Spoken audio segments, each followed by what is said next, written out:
We will talk about the NID. We have several speakers here on NID. I want to make sure that everyone who did want to talk about NID has signed this special sign-on sheet for the NID, Neighborhoods Improvement Thank District. you, Catherine. Before a series of speakers approach the microphone to address the members of our community board, it is my responsibility to explain to the members of the board what the role of the community board is in adoption of the NID. So I'm going to take a few moments to explain the process so you will understand what you will hear tonight. The process for adoption of a NID, which is Neighborhood Improvement District, is identical to the process for adoption of a BID, Business Improvement District, and I'm sure you all know that process. Just in case some of you may have forgotten some of the steps, I will repeat it. The City Planning Commission will forward to this community board the application by the city's Economic Development Corporation for the creation of a NID once the appropriate paperwork has been filed and the public hearings are held. This community board would then hold its official public hearing in a 45-day time span and send its recommendations to the City Planning Commission. That's the first public hearing. The City Planning Commission will then schedule its public hearing, consider Community Board 1's recommendation, listen to the public speak, and come up with their recommendation.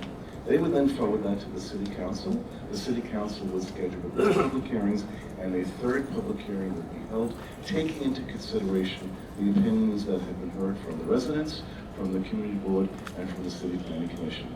We therefore have 3 public hearings ahead of us that have not yet been scheduled. In addition to that, the Friends of Hudson River Park Neighborhood Improvement District are planning to hold a series of public meetings. They've already held 2 in the Tribeca area, 2 in the Greenwich Village-Chelsea area, and 2 in the Clinton area, and they will schedule additional meetings in CB1 prior to filing an application for a neighborhood improvement district. Tonight we're going to hear from several residents who spoke at the second of 2 public meetings we've had so far. There will be additional opportunities, and again, there will be 3 public hearings before a neighborhood improvement district is voted up or down by the City Council. Michael, a procedural question regarding what Yes, you just said. Bruce, please. So far, has this community board taken a resolution position on this thing? Excellent question. The community board adopted a resolution half a year ago in favor of the concept of the creation of a neighborhood improvement district without any indication of the boundaries or the fees to be established or the services to be provided so that the public process could begin. In our resolution, we said we welcome discussion. We would like to see this happen after a public review process that enabled the public process to begin. So we're on record favoring the concept, but not this specific proposal because it has not yet been filed by the city's Economic Development Corporation. Right. What was the resolution that we passed? The details of that, about 3 months ago? It was 5 months ago. No, it was December. December, 4 months ago. What was the details of that? The Opposed to details, the one a year ago? the details simply were the community board 1 is in favor of the concept of a neighborhood improvement district to help provide funds to support the ongoing maintenance of Hudson River Park after construction has been completed. That money would be used for maintenance only. And the funds come from where? The funds would come from an assessment on property owners within a boundary to be defined, which has not yet been fully defined. Property owners have to pay. The property owners would have it added to their tax rate right now as an additional assessment. That's how business improvement districts work, and that's the model for the neighborhood improvement district. Joe? When do you think we'll see a resolution? Our guess that we might see a filing of the application would be April or May. We would probably consider it if in fact it is filed in June. And again, that would be the first of 3 public hearings. Do you have the map of where these blocks are at this time? I don't have the map. We're going to be presenting it to the Tribeca Committee within the next 2 or 3 months. At that point, we would see the final proposed boundaries. Michael, the resolution, I just want to understand it because it's come onto the radar rather suddenly as the neighborhood really is beginning to understand what this means. I didn't until last night. Just want to understand that this resolution came out of the now defunct. It came out of the Waterfront Committee and was adopted It's by the now. board. It also was a combined resolution with the Tribeca Committee. Right, and now it's being handled solely by the Tribeca. The Tribeca And I Committee just will want be to understand, considering the application. it's not a matter of a conflict of interest? both the chair of the former Waterfront Committee and the chair of the Tribeca Committee are on the boards of Friends, and the Friends board is in favor of the NID, is that correct? I That just is wanna- correct. I was not on the board. I am not on this. Okay. I have enough Okay. conflicts, don't give me enough. Is that a conflict? No, or let me answer the question. If there was a financial interest involved, and anyone on this board was obtaining any remuneration from the Hudson River Park Trust or the Friends, they would have to recuse from the vote. So the only time it's a conflict of interest is if there is a financial interest of the board member. I'm not aware of any, and I do know that if any board members do feel they have a conflict of interest, they would recuse. Thank you, that's what I thought, just want to clarify, thank you. Being in the blocks that are in or out, would that qualify as something? That is not.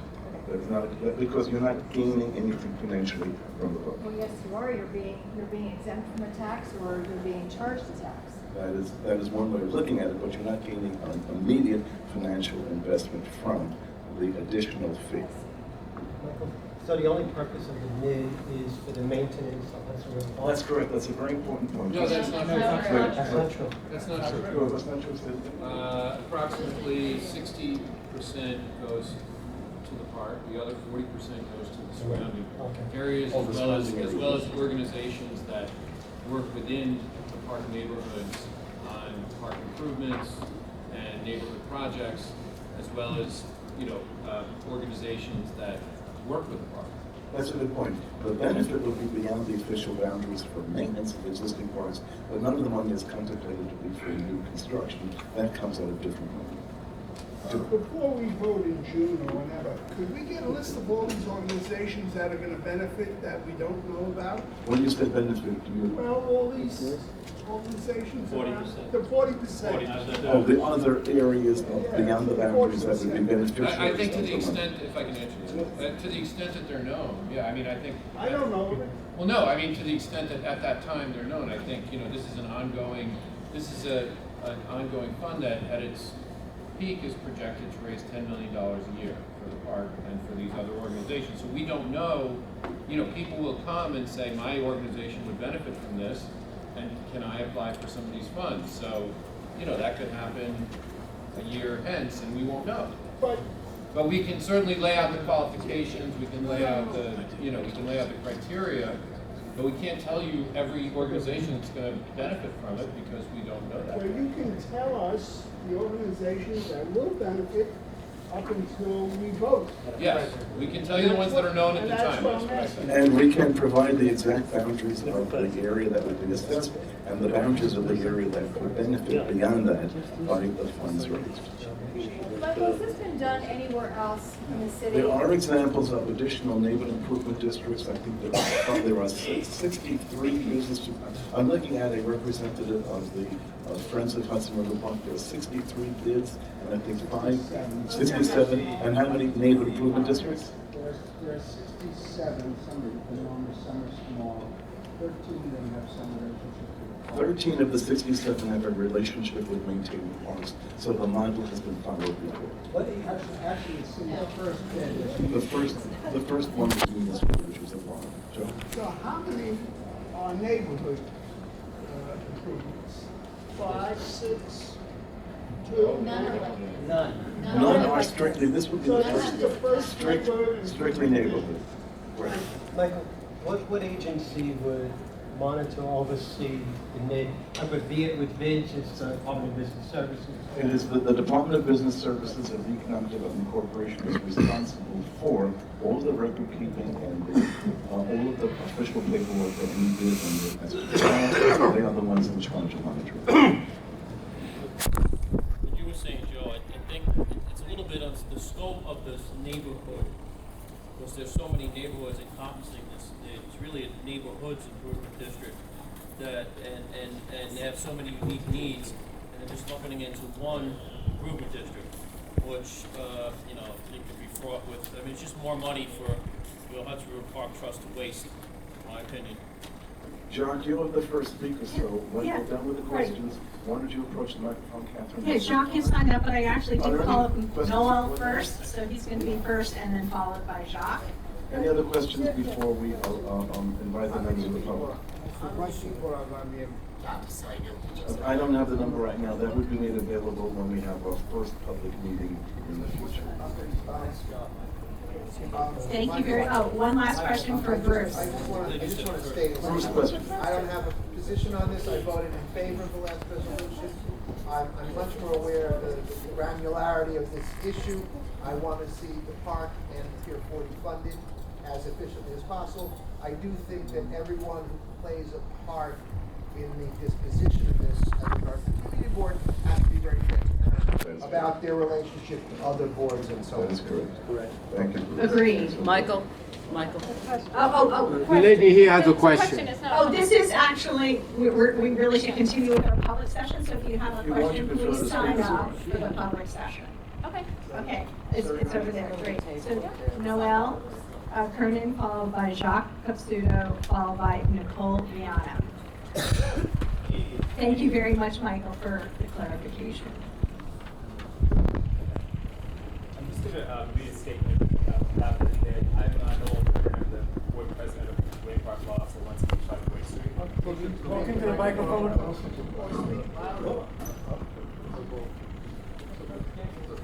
How's that? Can you hear me now? I guess before I start, I should say that we've gone to a couple of meetings sponsored by Friends of Hudson River Park in favor of the NID.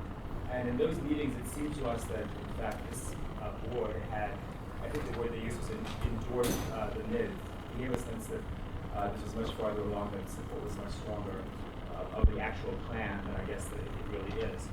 And what I'm here to do is really to totally reconsider your unqualified support of this NID. The tax, I think, is modest, and it's wonderful to have a nice waterfront amenity, but we think the NID is inappropriate. Known NID literature discusses Hurricane Sandy and its effect on our community, its effect on maintenance, and future flooding risks. The NID is meant to address really local considerations and be accountable to residents and community. The sheer breadth of this NID is inconsistent with the principle of bids. And our neighborhood is small vis-a-vis other neighborhoods, and we believe our neighborhood will be shortchanged by this bid. I mean, the NID runs from basically Chambers Street all the way to 59th Street. And to address your concern, I think only 60% of the NID's budget goes to the actual park maintenance. Several other items in the budget are inessential. For example, expenses to fund highway medians up to $1.3 million. And sure, these should be paid by other city members, city residents who use the highway versus just the residents who live near the river. And I think the NID, the timing of it creates a hardship in our community. We've just been hit by Hurricane Sandy. We have devastating losses because of the flood, increased costs, and property values going down, insurance premiums going up. We have been attacking this. We encourage you to get on the community board one email list and go to our website so you can follow the discussion. Thank you very much. Jacques Capsuto, followed by Nicole Viana, followed by Sarah Bartlett.